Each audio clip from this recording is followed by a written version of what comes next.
¿Sabías que la forma de pasar por un charco en carretera puede provocar un accidente?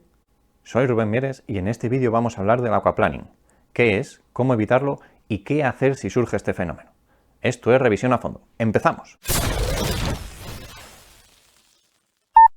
Los grandes aguaceros y las acumulaciones de agua en la carretera pueden terminar en caos, desastre, apocalipsis, ¡pum! Game over. ¿Pero qué es el aquaplaning? El aquaplaning es el fenómeno por el que el neumático es incapaz de evacuar todo el agua que hay en la carretera, empezando a flotar sobre ella. Para entender el aquaplaning vamos a explicar cómo funciona un neumático. Esto es la banda de rodadura de un neumático. Estos filos son los que cortan la película de agua que haya en la carretera. Ese agua es canalizada por estos surcos de la banda de rodadura y conducida hacia afuera del neumático por estos otros. Si la cantidad de agua que hay en la carretera es muy grande o se va a gran velocidad o incluso el dibujo está muy gastado, el neumático es incapaz de evacuar todo el agua necesaria para seguir en contacto con la carretera y es muy peligroso si no sabes cómo reaccionar ante esta situación. El agarre vuelve de una manera muy brusca y es lo que causa la mayoría de accidentes por aquaplaning. Para evitar esta situación tan peligrosa, vamos a ver cuáles son los factores que influyen en el aquaplaning. Son 4. Número 1. La velocidad a la que se pase por el agua. A mayor velocidad, más difícil le resulta al neumático evacuar toda la cantidad de agua necesaria para mantener ese contacto con la carretera. Número 2. El desgaste y las presiones de los neumáticos. Cuanto mayor sea el desgaste, menor es la profundidad del dibujo del neumático, con lo cual su capacidad para desplazar toda ese agua y seguir en contacto con la carretera se reduce drásticamente. Así que trata de mantener los neumáticos en buenas condiciones en las épocas de lluvia. Por otro lado, mantener correctamente la presión de los neumáticos evitará que se deforme el dibujo manteniendo intacta su capacidad para evacuar agua. ¿Te has fijado en las carreras de Fórmula 1 cuando empieza a llover y todos los coches entran en boxes a cambiar ruedas rápidamente? Como si les fuera la vida en ello. Pues es porque les va la vida en ello. Los neumáticos que llevan paraseco no tienen nada que hacer en el momento en que empieza a llover. Esos neumáticos harían aquaplaning a la primera señal de humedad que hubiese en el asfalto. Por eso, cuando salen de boxes, llevan unos neumáticos con un dibujo mucho más agresivo, capaz de evacuar agua y mantener el contacto del neumático con la carretera para seguir teniendo agarre. En resumen, el tipo de neumático que lleves influye mucho en las posibilidades que tienes de hacer aquaplaning en condiciones de gran cantidad de agua sobre el asfalto.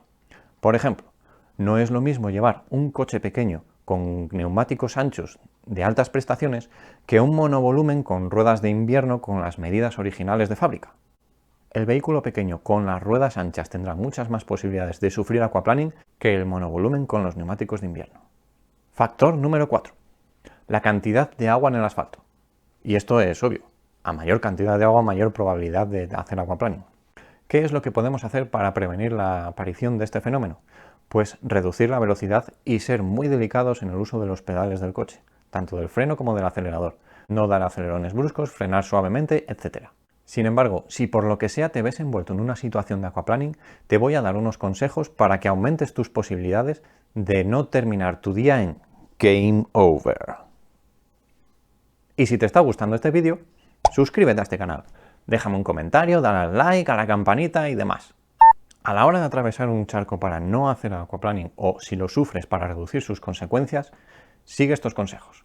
Para minimizar las consecuencias del aquaplaning cuando está lloviendo mucho y hay gran cantidad de agua en la carretera, reduce la velocidad, conduce suavemente y no des acelerones ni frenazos bruscos. Y si vas circulando por la carretera y te encuentras un charco o una gran balsa de agua, lo más sensato es esquivarlo, pero si por lo que sea no puedes esquivarlo, vas a pasar por 3 fases. Y te cuento lo que tienes que hacer en cada una para salir airoso de una situación en la que puedas sufrir aquaplaning. Fase número 1. Antes de entrar en el charco. En el momento en el que te des cuenta de que no puedes esquivar un charco o una balsa grande de agua que se encuentre delante de ti, trata de reducir la velocidad al máximo. Seguramente estés conduciendo en condiciones de asfalto húmedo, así que mucha precaución en la frenada, trata de hacerla suavemente. Por otro lado, enciende el limpia. Ponlo al máximo. En cuanto entres al charco va a salpicar una gran cantidad de agua que te va a quitar la visibilidad. Si entras al charco con el limpia activado al máximo, tendrás controlado ese factor. Por último, en esta fase, Antes de entrar en el charco, has de prepararte para reaccionar al volante rápidamente.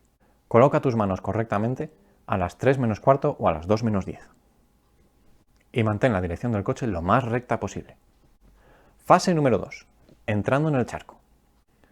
No pises el freno y si tienes que frenar, hazlo con una delicadeza extrema. Notarás que la dirección se vuelve muy blanda, como cuando conduces sobre una superficie deslizante, en hielo o en nieve. Esto significa que tus neumáticos ya no tienen agarre. Si te ha pillado por sorpresa y no has podido anticipar los pasos de la fase 1, levanta el pie del acelerador suavemente. Fíjate un punto de referencia fuera del charco que esté despejado y dirige el morro del coche hacia allí. Trata de mantener el coche recto y lo más colocado posible.